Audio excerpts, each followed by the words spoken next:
Olá, sejam todos bem-vindos a mais um episódio da Rádio Caleidoscópio de Saberes.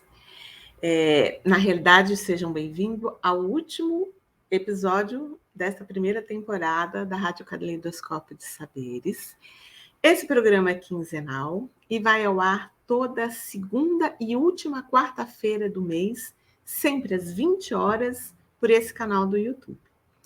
Esse programa é uma produção da Cooperativa Caleidoscópio de Saberes, com o apoio do Consórcio Acadêmico Brasileiro de Saúde Integrativa, o CABCIM. E nessa temporada que está se encerrando, nós estamos conversando sobre envelhecer e vitalidade. E hoje, o tema desta nossa conversa é a relação sobre corpo, beleza no envelhecer. Né? E acho que essa nada, né? Não chamei a minha partner, que é a Silvia Sabag. Olá, Silvia Sabag, cadê você?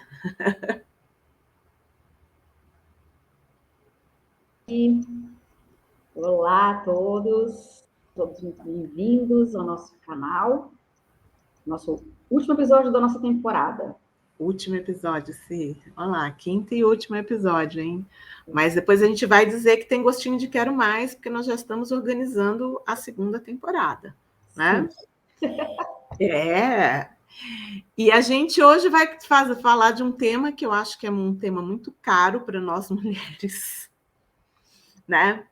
Que é justamente esta relação entre o corpo, a beleza e o envelhecer, numa sociedade em cujos padrões estéticos, né, eles enaltecem justamente a beleza jovem, os corpos magros ou os corpos muito malhados, né, os corpos musculosos. E este corpo que envelhece, né, esse envelhecer do corpo, ele passa por um aperto aí muito grande, né, do ponto de vista dessa pressão social, da coerção da sociedade, principalmente para nós mulheres, né, porque a gente já vem falando isso em alguns episódios aqui da Rádio Caleidoscópio, que somos nós, mulheres, que sofremos, às vezes, muito mais pressão social em determinadas questões do que os homens, né? E nessa questão estética da beleza, nós então aí somos campeões de audiência e a gente não vê nem ninguém atrás. A gente está na frente sem ninguém atrás, né? Pesa muito para nós mulheres essa questão de envelhecer, do corpo que envelhece, né? A gente vê que tem uma verdadeira febre, né, estética quando a gente entra nas mídias, nas redes sociais, né? Fala-se no envelhecer saudável, mas essa ideia do saudável que se vende muitas vezes comercialmente, ela não tem nada a ver com a ideia do saudável, né? Ela tem, às vezes, a ver com a ideia de manter um corpo jovem, de você não ter ruga, de você, né, não ter um corpo que vai naturalmente envelhecendo e mudando. E para nós, mulheres, que ainda passamos por uma mudança hormonal muito significativa, né? Aí final dos 40 até meados dos 50 aí, e que naturalmente faz um tibum no corpo da gente, e que esse corpo, né, ele vai se mudando muito drasticamente. E também, às vezes, né, trazendo um pouquinho isso que você falou da busca para a eterna juventude, a gente está vendo também uma epidemia de cirurgias e procedimentos estéticos, às vezes bem agressivos, Exato. Né, alguns casos que a gente viu, né, de pessoas que foram fazer essas cirurgias e que o fim não foi muito feliz, né? Tanto pelo resultado, como às vezes a pessoa tendo problemas de saúde bem sérios. Sim. E temos isso também, né? Essas epidemias, e crescem os casos de dismorfismo, né? As pessoas que não aceitam, né, a sua aparência. Tanto que o nosso programa de hoje chama-se, né, No Espelho, Esta Cara Já Não É Minha. entendeu? Acho que todo mundo que está envelhecendo passa por isso. Olhar no espelho e ver que existe uma mudança física concreta e se perguntar cadê, né, aquela pessoa com 20, 30, até 40 anos que ela vai esteticamente se transformando e no espelho esta cara já não é minha. Né? E para conversar conosco hoje, né, para encerrar essa primeira temporada, a gente tem um prazer muito grande de chamar aqui uma pessoa muito querida para mim e para a Silvia, que é a naturóloga e mestre em semiótica, a Michele Pasquini. Seja bem-vinda. Né? Muito obrigada, meninas. Bem-vinda, Michele. A Michele foi convidada porque hoje, para mim, a Michele é uma referência, né? Quando a gente pensa nessa questão da estética e das práticas naturais, né? E pensar essa interseção, que eu acho muito legal que você faz, né?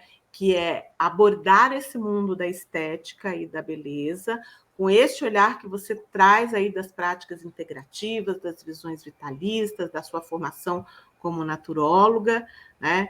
E aí você traz um outro olhar e uma outra linguagem, né? E um outro viés, e é sobre isso que a gente quer conversar aqui hoje com você. Então, a gente vai começar assim, pedindo que você se apresente, porque a gente conhece você, mas a gente quer que os nossos... Como fala no YouTube? Audiência, nossa audiência. Audiência. Ah, tá. Seguidores, né? Os seguidores também. Então, Bom, tá meninas, bom, em primeiro lugar, agradecer a oportunidade. Eu me sinto honrada com o convite, ainda mais para falar sobre um assunto tão importante, porque dentro da estética hoje é justamente o que a gente enxerga, essa deturpação do processo de envelhecimento, né? Infelizmente. Então, falando do básico, né? Eu sou naturóloga de formação, sou especialista em medicina tradicional chinesa, em acupuntura, que é uma das minhas principais frentes de trabalho. Me especializei em estética e cosmética, e apesar de estar fazendo a graduação em estética e cosmética neste momento, inclusive, né? Eu costumo dizer que eu sou uma naturóloga especialista em pele. Eu jamais vou prestar serviços como a área da estética, de uma forma geral, presta, onde quem escolhe o que vai fazer é o cliente, né? Enquanto que, na verdade, na naturologia, a gente preza muito pela relação de interagência com as pessoas que buscam pelos nossos cuidados, né? Dentro das minhas áreas de formação, além do mestrado, né, que ajuda muito nas questões acadêmicas, mas eu me especializei em cannabis medicinal, na própria área de estética, mas justamente por ser naturóloga de formação, eu me apaixonei pelo universo da estética natural, biocompatível, orgânica, vegana, certificada, e muitas vezes diferente do que as pessoas imaginam, né? Tanto que não raro, né? Não fiz nenhum esforço para isso. Eu procuro me posicionar nas redes sociais assim, do jeito que eu tô aqui, de cara limpa, né? Respeitando os meus processos biológicos, respeitando a saúde da pele, para que a gente possa falar sobre esse assunto com a maior transparência possível que a gente puder, porque se tem uma coisa que a gente não pode evitar na vida é o envelhecimento, né? E parece que dentro da área, de uma forma geral, as pessoas se esforçam para evitar o inevitável, né?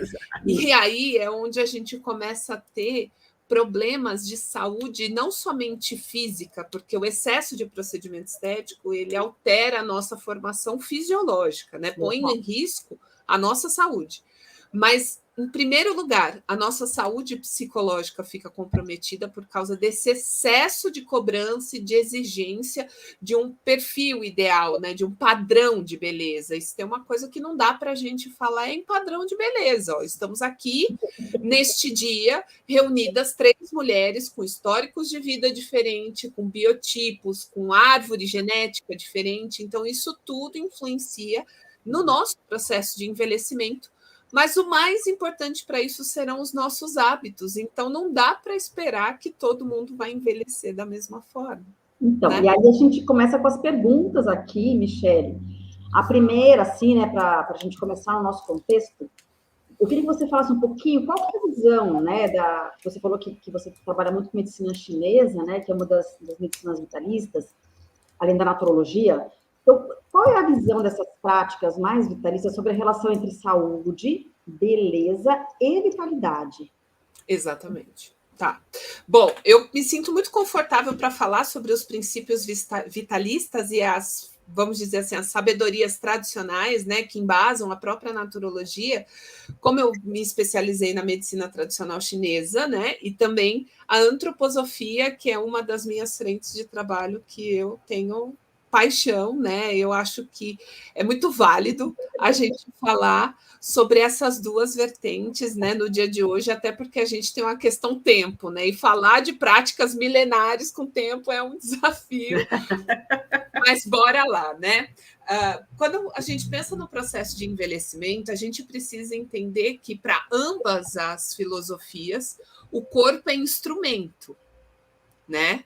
A gente tem, independente das crenças e dos valores individuais de cada um, né, da religião de cada um, a gente tem um instrumento que rege, que orquestra este corpo físico e que vai determinar a sua saúde por um tempo determinado. Esse tempo pode ser encurtado pelos nossos hábitos, mas ele pode ser prolongado se a gente entender os processos, né?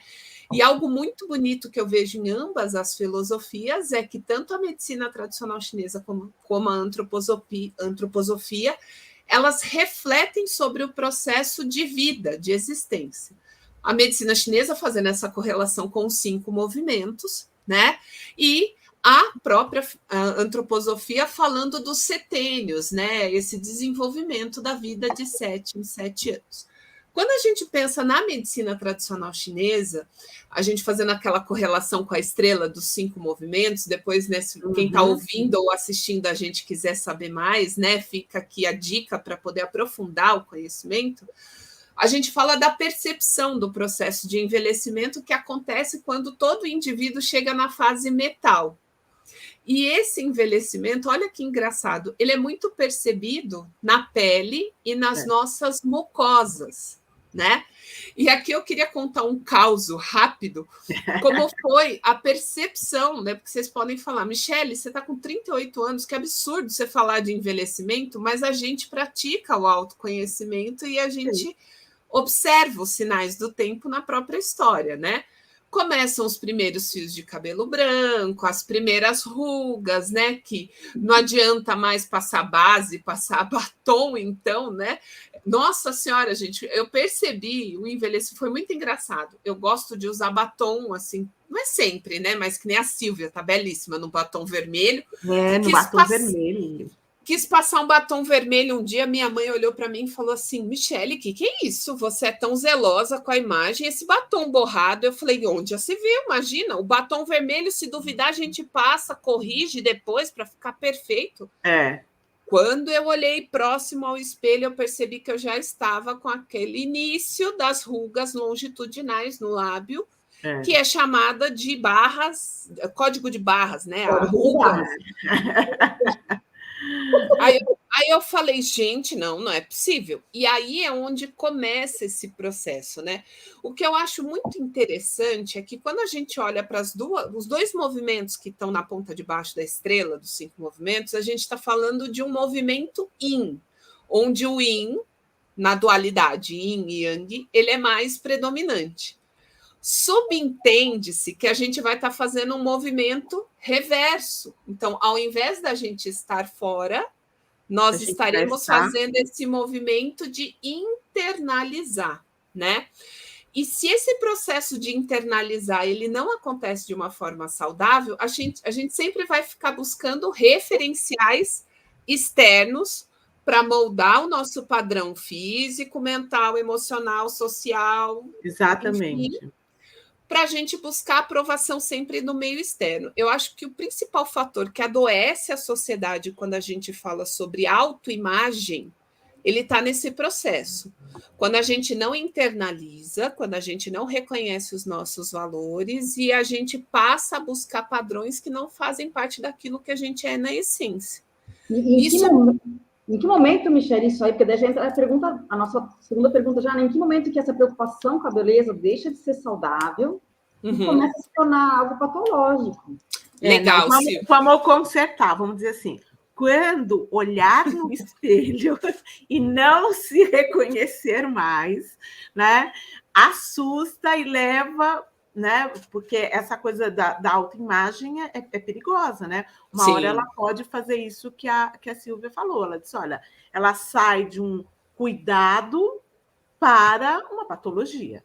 Com certeza. Tanto que hoje, meninas, existe uma área específica dentro da psicologia que estuda os transtornos dismórficos corporais, que vão além da bulimia e da anorexia. Sim. Hoje a gente fala em vigorexia, que são as pessoas extremamente viciadas em atividade física, em fazer academia, muitas vezes fazerem cirurgias plásticas para fazer próteses de silicone para aparentar ter mais musculatura, quando não fazem aquelas aplicações de silicone industrial, colocando a saúde em risco, porque aquele material ele vai trazer problemas sérios para a saúde a longo prazo, né? Então, quando a gente fala em transtorno dismórfico corporal, a pessoa de fato se olha no espelho e ela não se reconhece, né? Que é inclusive o tema do nosso encontro de hoje. Para o envelhecimento, o nome desse processo se dá como higiomania, que é o medo excessivo de envelhecer. E aí a pessoa ela vai fazer tudo o que estiver ao alcance dela para reverter esse processo, né? Então ela vai começar com a dieta, com suplementação, aí vai ver que isso não vai ser suficiente, vai apelar para os procedimentos estéticos invasivos. Procedimentos estéticos invasivos não serão suficientes, a pessoa vai apelar para a cirurgia plástica. E como a gente está falando de um transtorno dismórfico corporal, não importa a transformação que a pessoa faça no externo, ela sempre vai se olhar no espelho e ela não vai se reconhecer. E aí é onde a gente tem duas vias muito perigosas nesse processo, que é o paciente com condição financeira, mas com a saúde mental em frangalhos, ele chega num profissional de saúde e fala, eu quero dentes brancos igual porcelana, nivelados na régua, parecendo aquelas balas Mentex. Olha eu entregando idade. Bala Mentex. Né? Bota aqueles dentes brancos. Não existe, gente. Se você toma café, se você bebe vinho, se você oxida com o processo de vida, se você come molho de tomate, o dente vai, ao longo da vida, ganhando um processo de amarelamento. Isso é fato. E o branco natural do dente não é o branco do Mentex. Exatamente. Né? E aí você olha para a pessoa e fala, tem alguma coisa estranha aí, né? Gente, tá todo mundo igual. Sobrancelha da Nike, né? Aquele rosto tudo preenchido, tá todo mundo com cara de boneca. Isso. Nossa, ninguém tem... Não tem expressão facial e 2 gomos de linguiça calabresa na boca. Isso, 2 gomos de linguiça. E assim, e tudo isso impede a pessoa, inclusive, de se expressar emocionalmente no rosto. Sim, sim. Fica sempre aquela cara padrão. Ganhei na loteria. Né? Isso é uma coisa muito, digamos assim, perigosa para a gente e delicada, né? Ela não é só perigosa porque ela tem a ver com todo um processo interno de aceitação de si, mas porque todos esses quadros, às vezes, dessas anomalias, né, que levam às síndromes dismórficas, elas têm a ver também com quadros depressivos, né? Quer dizer, com certeza. Tem uma questão aí de nós estarmos enfrentando uma sociedade que, na busca deste padrão, ela adoece muito internamente. Né? Então, a gente... Bom, a maioria dos cientistas diz que o século XX foi o século, o final do século XX, foi o século dos antidepressivos, né? Nunca se tomou tanto antidepressivo. Mas eu acho que nós já entramos no século XXI, assim, muito carente disso também, né? Porque esse padrão estético que a gente olha para uma pessoa que envelhece é uma pessoa que já na sua juventude teve problemas, né, que não eram, que trocou o saudável muitas vezes pelo patológico, né? E essa linha é muito tênue. O Brasil ocupa o 3º lugar como o país mais ansioso do mundo e o 3º lugar como o país que mais faz uso de antidepressivos no mundo, né?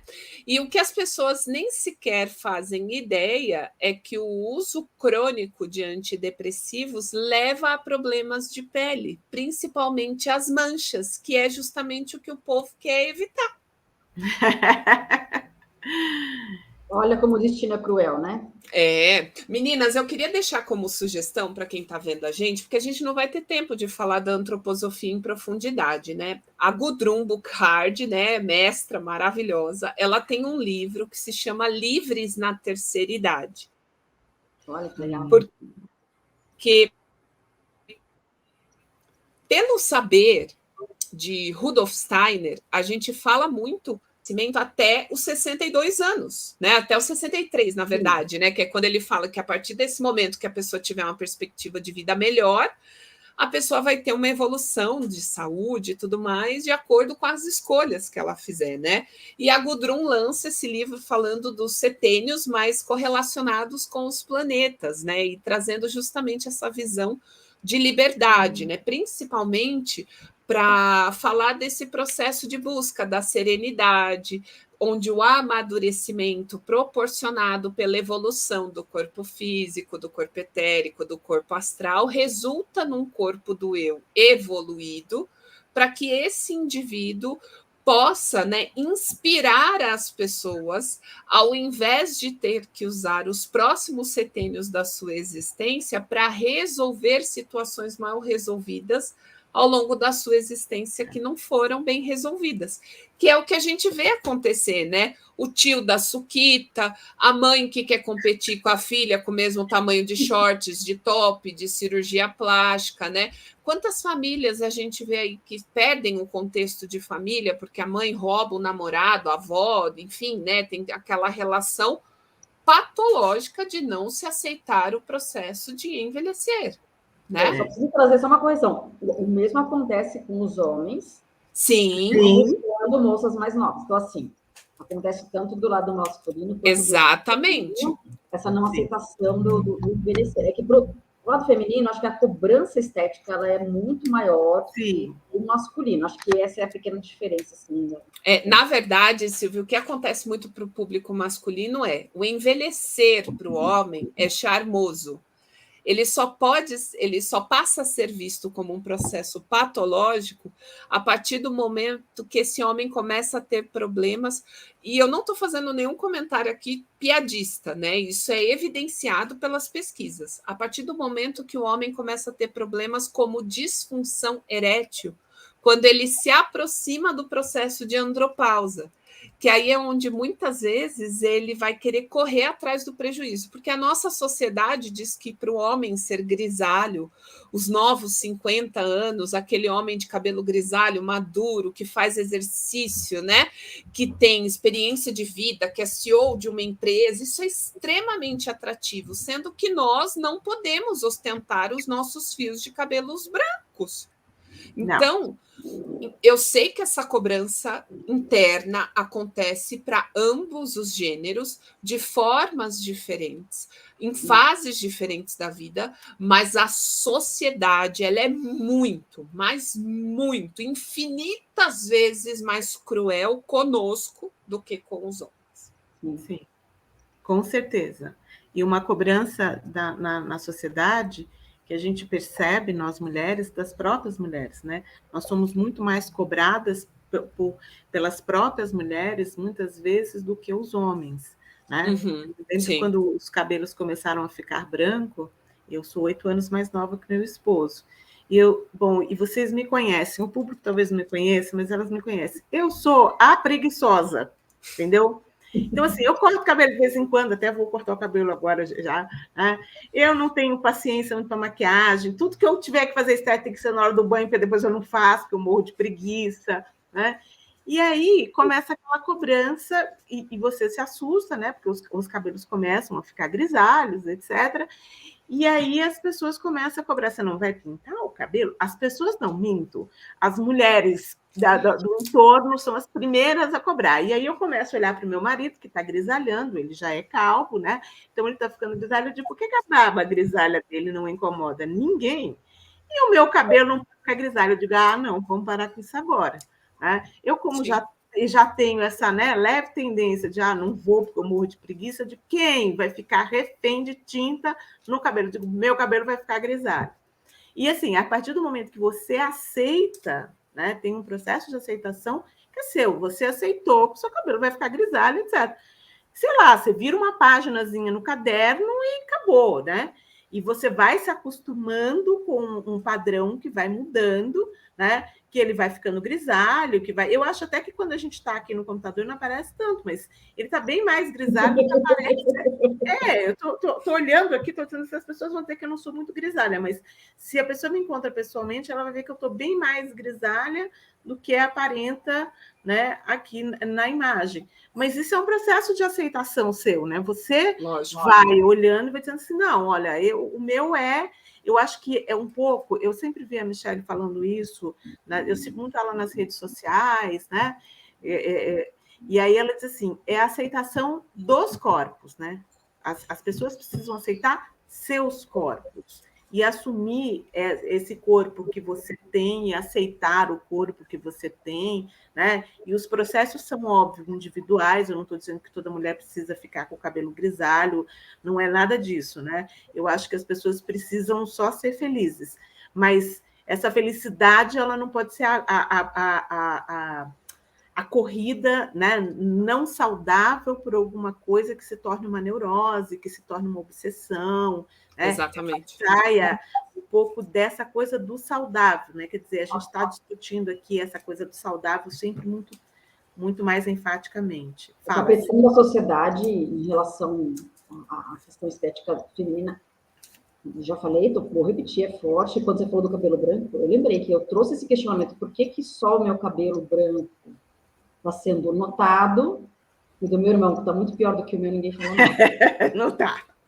Não, é verdade, porque assim, e eu lutei bravamente, assim, contra o pintar o cabelo, mas chegou um momento em que, estava tão cansada de ouvir, eu falei, quer saber? Vamos resolver esse assunto, né? Porque eu fiquei muito tempo, eu tenho muito aqui em cima, né? E aí eu fiquei muito tempo virando o cabelo pro lado, assim, né? E aí chegou um momento que eu acabei, mas agora eu estou usando um produto mais natural, assim, né? Usando rena, assim. Então, mais para dar uma amenizada. Não, mas está vendo? Isso é uma coisa que eu acho bacana, né? A gente trazer, porque são as experiências nossas, né? Estamos em fases na vida diferente. A fase da vida diferente é mais eu e a Silvia próximas e a Michelle mais vai correndo atrás. Ela ainda está novinha.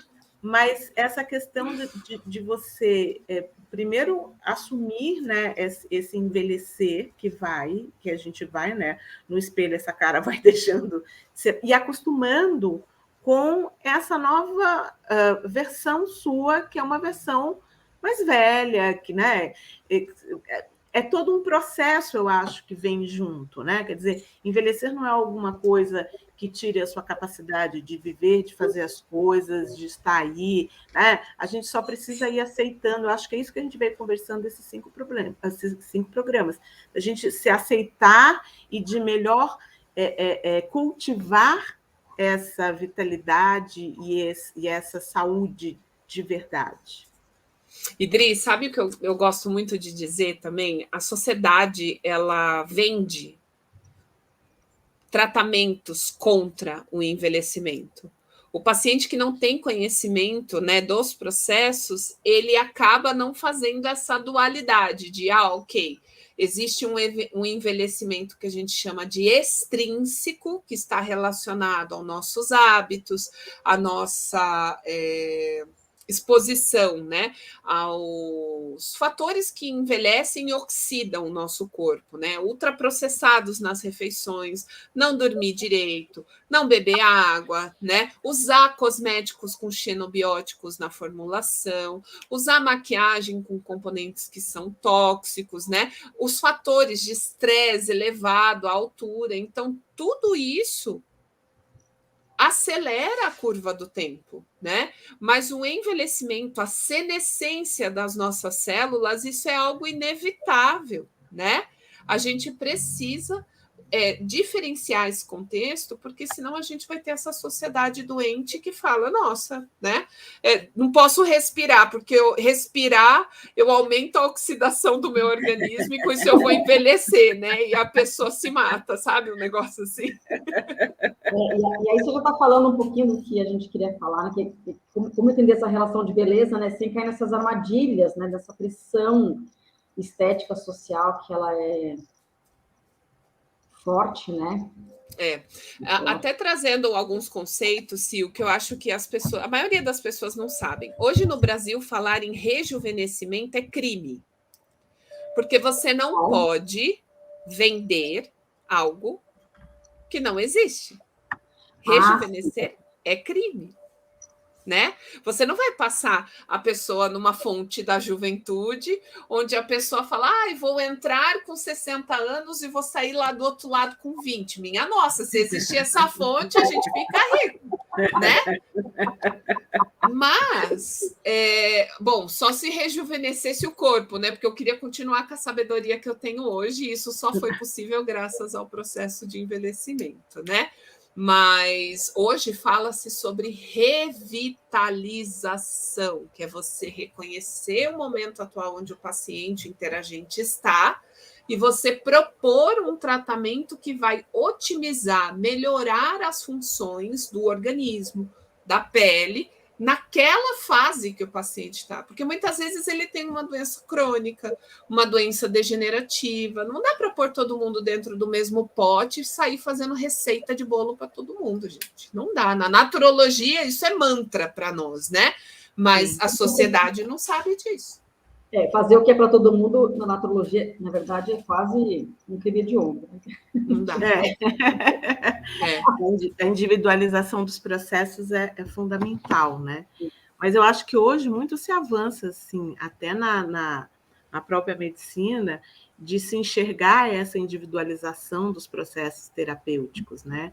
Ela tá ganhando outras fronteiras também, né?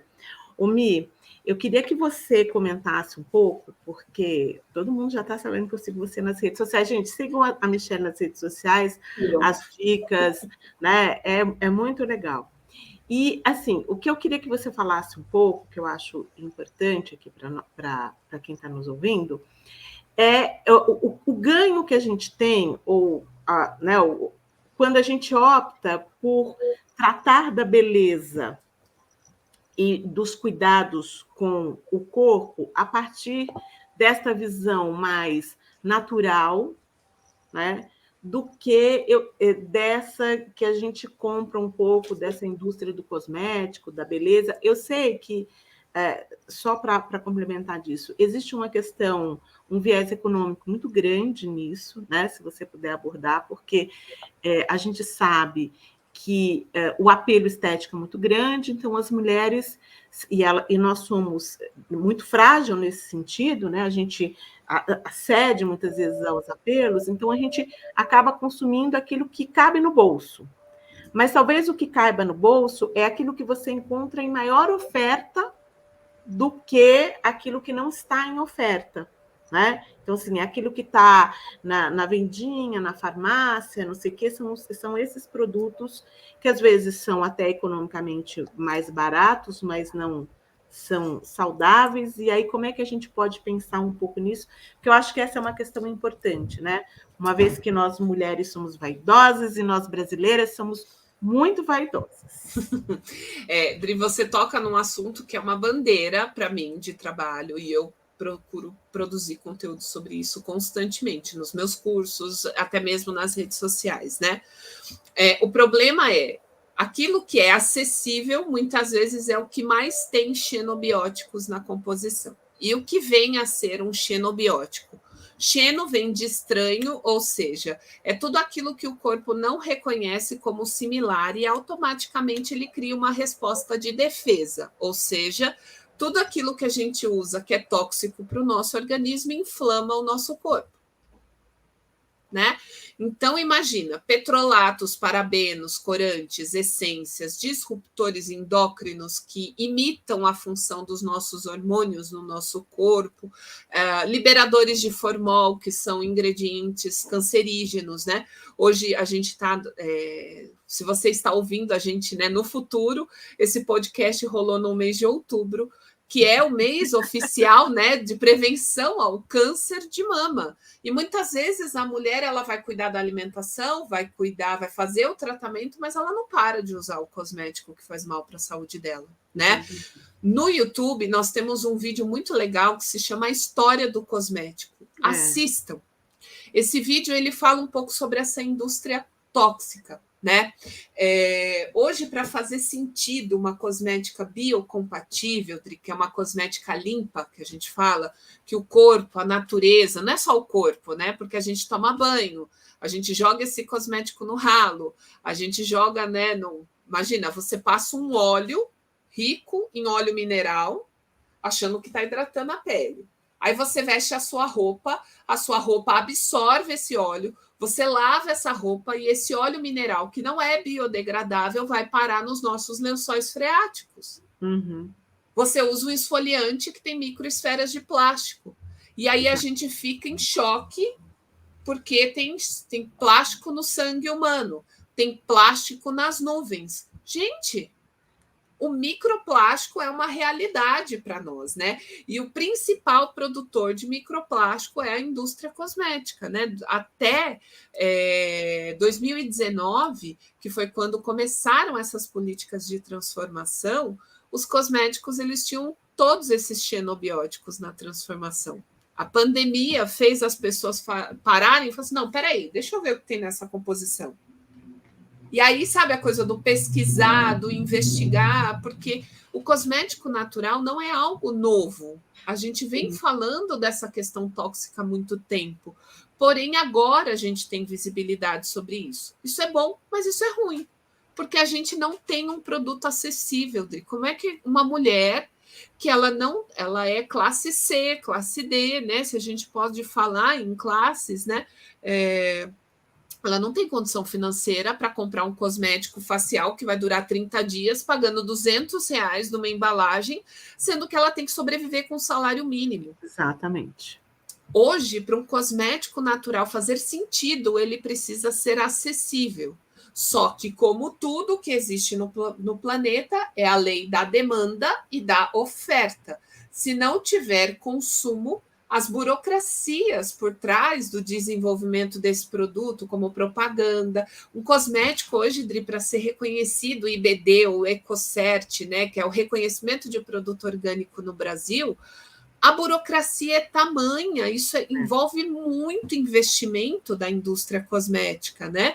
Falo isso porque eu estou à frente como coordenadora técnica da Roaloi, que é uma marca de cosmético à base de babosa, e eles têm a certificação de babosa orgânica, né? É um processo que, para o brasileiro, é muito oneroso. Muito oneroso. Né?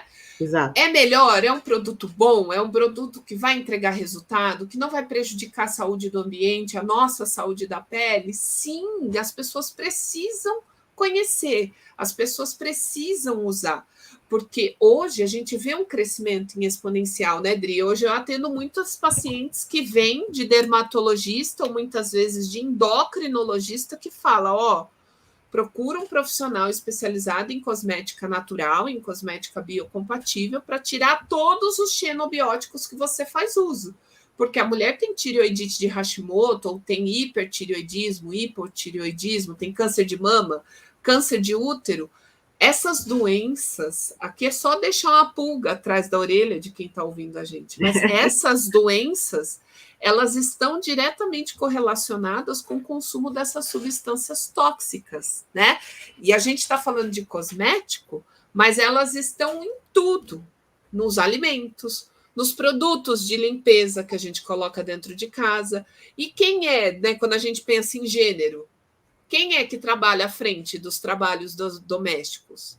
A mulher. Não é o homem, é a mulher. Né? Então, a mulher ela está exposta aos xenobióticos numa quantidade exorbitante. E aí é por esse motivo que a gente vê, né? Campanha do Outubro Rosa contra o câncer de mama. Mas não é isso, gente. Não é fazer autoexame, não é só fazer o preventivo. É um processo de autoconhecimento que tem que vir desde lá de trás. Eu acho essa, Mi, uma questão muito, muito, muito importante e muito delicada. Porque, assim, né, a gente sabe que a gente está exposto, e não a gente está falando aqui hoje da questão da beleza, dos cosméticos, que é a sua especialidade, mas a gente sabe que a gente está exposto, assim, também na alimentação, né? A Raquel Luna esteve aqui com a gente no segundo episódio, falando da alimentação, ela diz assim, bom, o que o Guia Alimentar diz é, vamos para a comida natural, aquela comida feita em casa, Bom, tudo bem, mas quando você olha essa questão do alimento, a gente sabe que hoje o alimento, ele muitas vezes é produzido repleto de produtos químicos, e aquilo que está acessível à maioria da população é justamente esse do produto químico, né? E o que é orgânico, etc., às vezes a acessibilidade dele, o custo para a maioria da população, impede que isso seja fácil, né? Que isso seja alguma coisa consumível. E uma coisa que eu fico me perguntando aqui, porque às vezes quando a gente vê, as pessoas falam assim, mas o cosmético natural é o cosmético caseiro? Quer dizer, o quanto das técnicas caseiras, daquilo que a gente pode fazer em casa, né? É alguma coisa que se pode incorporar neste processo, e o quanto cuidado que você está fazendo não é aquilo que você está imaginando se fazer, né? Como é que é isso? Dri, eu costumo dizer isso muito para as minhas alunas. Não adianta passar abacate na cara se você não come uma folha de alface. Né? Começa por aí. Eu tenho até uma certa dificuldade em fazer parcerias com as empresas, Dri, porque eu sempre falo sobre isso. O básico é primordial. Se você não faz o básico, cosmético nenhum vai trazer o resultado que você quer. Então, em primeiro lugar, ajusta a alimentação, sono, estresse, ingestão de água. Gente, o povo gasta, eu fico louca com isso, gasta milhões com ácido hialurônico, com alto, baixo, peso molecular, e a pessoa não bebe uma gota de água. Somente 1% da água que a gente ingere chega na pele. Se o nosso corpo é sábio, o que ele vai fazer? Ele vai priorizar a função vital. Cérebro depende exclusivamente de água para funcionar. Pulmão, rim, os nossos intestinos, o nosso estômago. Não vai chegar nada para a pele. Aí você bota lá ácido hialurônico. O coração também, que depende, né? Coração, vai manter a volemia. Exatamente, entenderam? Então, é fazer o básico. Muitas vezes eu tenho um paciente que fala assim, Michele, eu não tenho condições de comprar produto nenhum agora. Eu falo, ok. E é muito bom, Dri, ser naturóloga nessas horas, porque eu tenho segurança para dizer para esse paciente, você não precisa. Nós vamos ajustar o básico. Estou pensando da gente usar esse produto. Cabe dentro do seu orçamento? A gente pode fazer um planejamento para daqui 2, 3 meses você consiga comprar? Porque não adianta nada a pessoa... tá fazendo rotina de skincare por fazer. Para quê? Se não ajustar o básico, não adianta. E, Dri, o que existe de estudo, né? O Ayurveda fala muito sobre isso, né? Não passe na sua pele nada daquilo que você não comeria, né? Mas isso não está só correlacionado com passar comida na pele, né? Porque a via de absorção da pele ela é totalmente diferente do que o nosso trato digestório, né? Isso é fato. E não se tem evidências sobre como um determinado alimento se comporta de uso tópico quanto de uso via oral. Tem um que eu vou dar o exemplo, que é a babosa. A babosa é um vegetal usado como alimento e usado como cosmético. Mas a babosa ela tem um ingrediente tóxico muito importante, que se essa pessoa não tiver conhecimento sobre ela, que são as antraquinonas, né? A aloína, que é aquela baba amarelada que a babosa solta, ou a pessoa pega a babosa, raspa a casca até o fim, né? Estoura todas as vesículas de aloína, mistura no gel e ó, eu tenho uma paciente que ela tem candidíase crônica, porque ela mudou a microbiota, a flora vaginal, porque usava a babosa. Ela cortava a lasca da babosa, cortava a babosa no meio e passava com casca e tudo na vulva. Então, olha a importância de se ter uma informação precisa, principalmente quando fala dos fitoterápicos. Então, exato. Eu sou extremamente cuidadosa, né? Como eu fui professora de fito, para mim, eu sou extremamente cuidadosa, assim, com o que deve ter de cuidados específicos com determinada planta.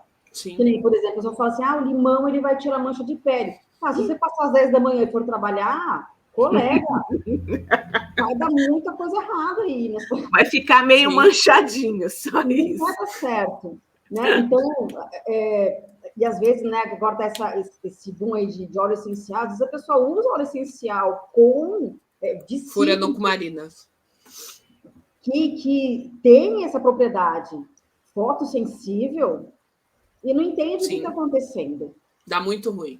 Dá muito ruim. Então, a importância da informação. Então, assim, eu já vi muita gente dar receita de babosa sem falar para tirar a parte amarela. Eu vejo as pessoas esquecendo dessa parte. Pega a babosa, corta e faz. Eu só fico assim, oi. Apavorada. O povo manda cortar, descascar, congelar os cubinhos e usar depois, né?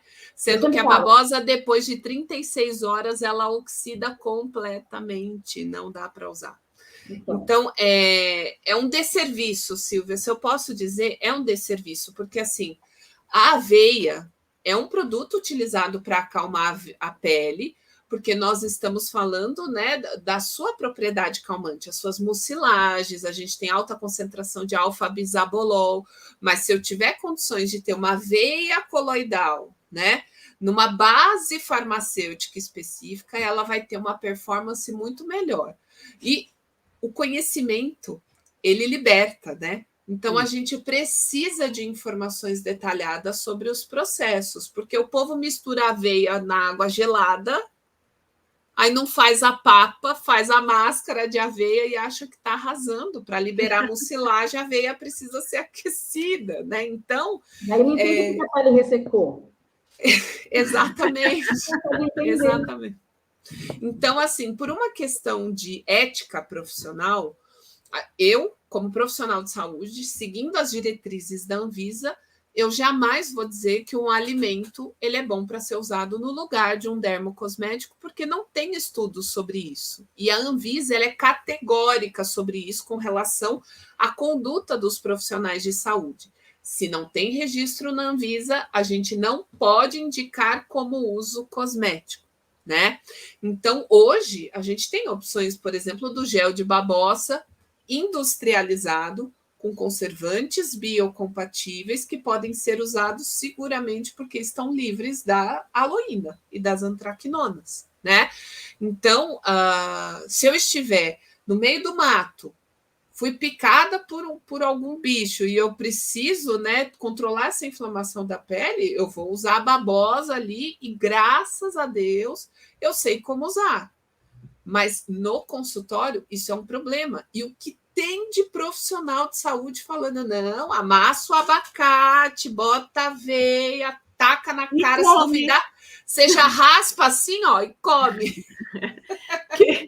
Eu fico pensando nisso, né? Quer dizer, a gente veio discutindo aqui essa ideia da vitalidade, e a vitalidade ela está num conjunto de coisas, né? Ela faz parte, como você falou, ela tem a ver com a sua qualidade de sono, ela tem a ver com a sua alimentação, ela tem a ver com a sua saúde mental, ela tem práticas diárias, e essas práticas, esses cuidados diários, eles não podem cair naquela coisa da receitinha caseira que não tem nenhum mal, né? Porque o pessoal falava muito isso, mas é caseiro, é natural, se bem não faz, mal não faz. E aí, opa, cuidado, porque, né, tem muita coisa que faz mal também, e aí você está indo para o outro lado, né, achando que está fazendo bem, na realidade você não está, você está indo para a via oposta, né?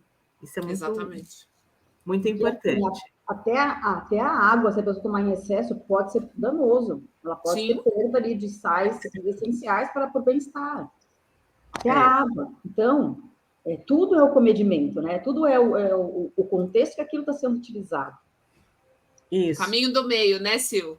Caminho do meio, né? Eu vejo muitas pacientes falando, vou jogar tudo fora, pelo amor de Deus. Eu falo, amor, fora não existe, né? Se você já está usando até agora, usa até o fim e vai fazendo substituições minimalistas conscientes, né? Porque quando a gente fala sobre biocompatibilidade cosmética, sustentabilidade cosmética, não é só a gente bancar o egoísta e pensar só na gente. Uhum. Os resíduos que esses produtos geram para a natureza, a embalagem, o plantio, a monocultura, que muitas vezes, né, joga detritos e substâncias que são tóxicas nos nossos lençóis freáticos, né? É toda uma rede. E quando a gente vai escolher uma empresa para falar, não, esse cosmético eu vou comprar para usar na minha pele, não é só ler composição, a gente tem que puxar essa linha do tempo para saber de onde está vindo esses produtos também. Com certeza, tem que ter essa visão mais ampla. Isso é importantíssimo. Ô, Mi, e se essa pergunta sempre é da Silvia, porque a Silvia é que gosta das dicas. A moça da é a Silvia. Mas se você fosse dar uma dica para nós mulheres no processo de envelhecimento, né, nesse sentido do como lidar com este corpo que envelhece, com essa pele. Eu estou falando nós mulheres, mas vamos ampliar o leque para as pessoas que estão envelhecendo, né, independente do gênero aí, que se sentem pressionadas pela sociedade, né? Que se sentem pressionadas, que olham que o espelho não está o amigo, né? Não é o espelho amigo. Vamos focar nas pessoas que o espelho não é mais amigo. O que você daria assim, de dica que a gente pode ir por esse caminho do meio? Quer dizer assim, eu não vou pegar tudo que eu tenho em casa de uma hora para outra e jogar no lixo, que não é isso, né? E eu vou procurar me adaptar, mas essa adaptação não tem só a ver, às vezes, com o produto que você está usando, mas como você está lidando com os hábitos, né? Principalmente aqueles que têm a ver com o corpo, óbvio, a gente tem que se exercitar, mas como você falou, exercício em excesso pode virar um vício, cuidado, né? Eu me lembro quando professora da área da saúde falava muito dessas síndromes dismórficas, né? Que levam as pessoas ao excesso de cirurgia plástica, levam as pessoas ao uso excessivo, às vezes, de anabolizantes, né? Você diz assim, a pessoa que está sempre na academia é uma pessoa saudável. Não, cuidado, não é assim. Né? As pessoas que... E aí tem a bulimia, a anorexia, que são mais conhecidas, né? E a síndrome de Adonis, que é essa da dismorfia, que o nome popular chama síndrome de Adonis, né? Que, em geral, essa acomete mais aos homens do que às mulheres. Sim, né? Que é essa coisa do vício da academia, então eu vou bombar, eu vou... Né? O que você daria de dica para a gente olhar com o caminho do meio e olhar esse processo de envelhecer? Legal. Dri, primeira coisa, eu acho que o pilar mais importante de tudo, se você está se olhando no espelho e você não se reconhece, o processo de envelhecimento está sendo um fardo, vá buscar ajuda. terapia mesmo, né? Ou um bom psicólogo, ou um bom naturólogo, né? Já que a gente vai fazer o jabá, né? Bora procurar um naturólogo, né? Porque, assim, é entender o processo. Brigar com a idade não vai levar a lugar nenhum. Eu brinco, a piada é mórbida, viu, meninas? Já vou dizer. Mas eu falo assim, você quer a solução perfeita para evitar ou eliminar as rugas? Morra jovem, né? Porque não tem como, né? Então, assim, o primeiro passo é esse. Não, Michele, eu sinto que eu estou perdendo o controle da minha própria existência por não aceitar o processo de envelhecimento. É algo que me tira o sono, me tira o juízo, não consigo parar de pensar nisso. Vamos para a terapia. Segundo processo, cuidar do básico.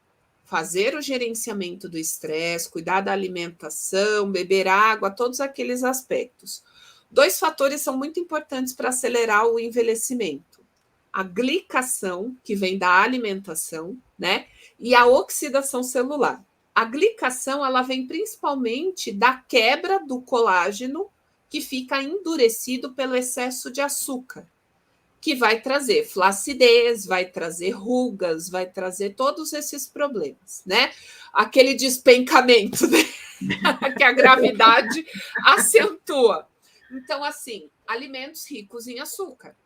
Dosar carboidrato, de preferência, comer carboidrato complexo associado com fibras, né? Para que a gente consiga fazer uma digestão mais adequada desse processo. Aumentar a ingestão de antioxidantes, o suco de uva, uma taça de vinho, uma taça, não é aquela taça de 1 litro, né? Uma taça de vinho. Se bem que uma garrafa de vinho é ótimo, né? Dependendo do grau de estresse, você faz o gerenciamento do estresse também. É sacanagem. Melhor não, mas você perde o controle. Cuidado, exatamente, né, o problema acontece. E ainda vem com o apelo social de que o vinho é uma bebida alcoólica socialmente aceita, né? Então tem que ter realmente cuidado para isso, né? Mas é cuidado básico, né? E eu falo que é gerenciar o essencial. Atividade física que proporcione prazer. Não existe só academia e musculação na vida, né? Existem outras atividades físicas. Beber água, dormir bem, cuidar da saúde mental, emocional, fazer o gerenciamento do estresse, ter boas relações sociais, né? E dentro desse aspecto, a gente priorizar essa questão, diminuir a oxidação corporal, diminuir a glicação através da alimentação e também dentro dessa proposta aumentar a ingestão de antioxidantes, né? Porque os antioxidantes entrarão como estratégia de tratamento da oxidação celular. Vegetais escuros, suco de uva, castanhas, nozes, né? Esses, vamos dizer assim, esses triglicerídeos, né, naturais da origem das sementes, eles vão ser muito bem-vindos. E a terceira estratégia é: identificou que você faz uso de cosméticos que têm xenobióticos? Tá tudo bem, se abraça, se acolhe, você não sabia o que estava acontecendo até chegar este momento. Né? Porque a gente surta, né? Eu sei disso, eu vejo isso diariamente no consultório. A gente vai fazer substituições inteligentes. Você precisa, na verdade, de um bom higienizante de pele, né? Que pode ser um sabonete, que vai depender do seu tipo de pele, um bom hidratante, mas que seja multifuncional. Você não precisa de um produto para os olhos, um produto para o lábio, um produto para a testa, um produto para o pé, um produto para o corpo. A gente tem que pensar em produtos que sejam minimalistas e que tenham uma indicação de tratar a pele em 3 aspectos: hidratação, regeneração ou reparo e controle da inflamação. Se você tiver um produto que tem esses 3 princípios, você está atendendo às necessidades que a pele precisa nos dias de hoje. Se você tiver dificuldade de encontrar esses produtos, chama nós que a gente resolve o problema. Ela resolve mesmo. Um horário com a Michele. E um bom protetor solar sem xenobióticos, de preferência, então, um bom protetor solar físico. Isso é difícil de achar, Michele. Eu juro para você que, olha, é uma saga. Você encontra, mas não é fácil, é uma saga, e isso. E o valorzinho Muito caro. não, às vezes não é compatível com o bolso. Lei da demanda e da oferta. Então, e aí a gente vai fazer as minhas pequenas mudanças são duas, né? Uma é o do cabelo, né, que eu parei de pintar agora estou usando um que é orgânico, que é produto, que é a rena, né, normal. E de vez em quando eu estou em casa, assim, meu desodorante, ele é o óleo de coco com óleo essencial. Mas quando eu vou sair, eu não uso ele. Eu uso pedra Umi, alumínio de potássio. Então, eu... Não se adaptou, Sil? Não. Eu já usei, já. Não deu certo. Olha. Então, porque, na verdade, né, a genética aqui não favorece. Uns produtos muito calminhos na retenção do odor. Mas ok. A gente vai fazendo isso, né? Então, quando eu preciso segurar o suor, o cheiro do suor por mais tempo, eu uso um produto mais, eu vou chamar de mais forte, não sei se é o termo correto, né? Mas vocês me entenderam. Sim. Né? Mas quando eu estou em casa, assim, ainda mais depois da pandemia, eu comecei a mesmo fazer com óleo de coco, foi um óleo essencial, tá tudo certo. Também é uma dica boa, a gente vai trocando devagarinho, né? Exatamente. Substituições com consciência e de forma gradativa. Começa primeiro com o sabonete, ou melhor, com o produto que acabar primeiro, né? Você tem lá seus produtos. O que acabou primeiro? Olha para o produto e pergunta: você precisa disso? Desde que você começou a usar, você sentiu que isso fez diferença? Não. Não vai precisar usar mais. Gente, demaquilante higienizante. Não, compra só o higienizante. Melhor demaquilante que existe é óleo vegetal, gente. Simples assim. A nossa conversa foi maravilhosa. Se deixar, fica aqui 2, 3 horas, né? Um assunto inesgotável. Não acaba. Mas a gente quer deixar esse espaço aberto para você passar um recado para o pessoal, fazer sua divulgação. Fica à vontade, Michele, esse espaço agora é seu. Eu acho que a gente pode entrar nessa temática mesmo, né? De que, assim, se você está sentindo dificuldade, busque ajuda, né? Envelhecer é um processo inevitável, mas envelhecer com qualidade é um direito que só você pode correr atrás do balde que você jogou lá atrás e você vai ter que correr para buscar, né? Chuta o balde, pega o balde. Viver é isso, né? Independente da fase que nós estamos. Então, assim, nunca é tarde para começar, independente da idade que você tenha, né? É óbvio que quanto antes a gente começa, melhor vai ser, né? Então, se dentro das minhas especialidades tocou no seu coração, você quiser passar por um atendimento, rola atendimento presencial em São José dos Campos, na sede da TREG, que é a minha clínica, rola atendimento online, onde a gente faz esse processo de educação e de conscientização para trocas inteligentes, né?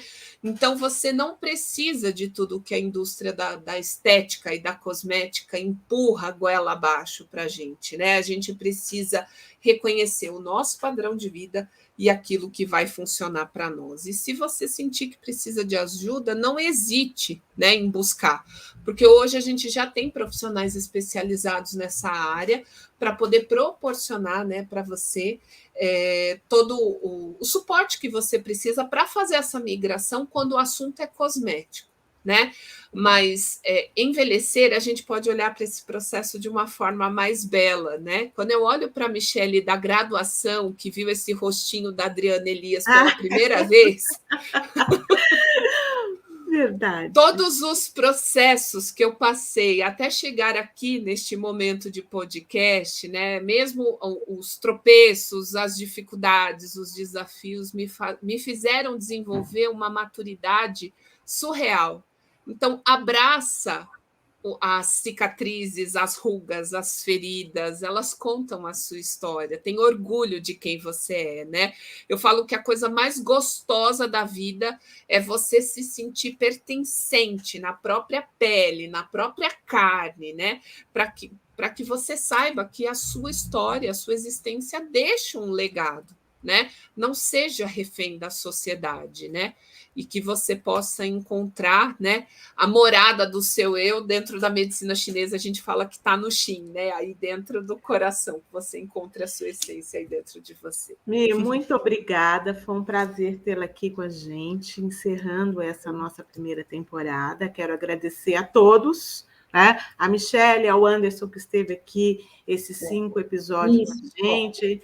Agora está passando aqui embaixo como vocês acham a Michelle no Instagram.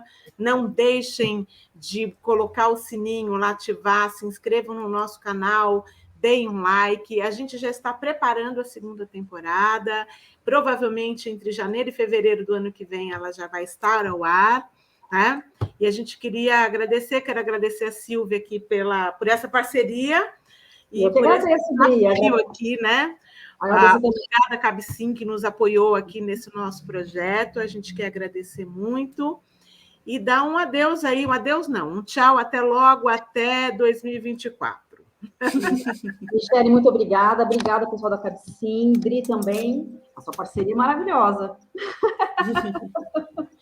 É isso, gente. Obrigada, meninas, pela oportunidade, por esse marco, né? Para mim é muito simbólico aí fazer parte desse encerramento. Muito obrigada. E a gente se vê pelos caminhos da vida. Com certeza. Tchau.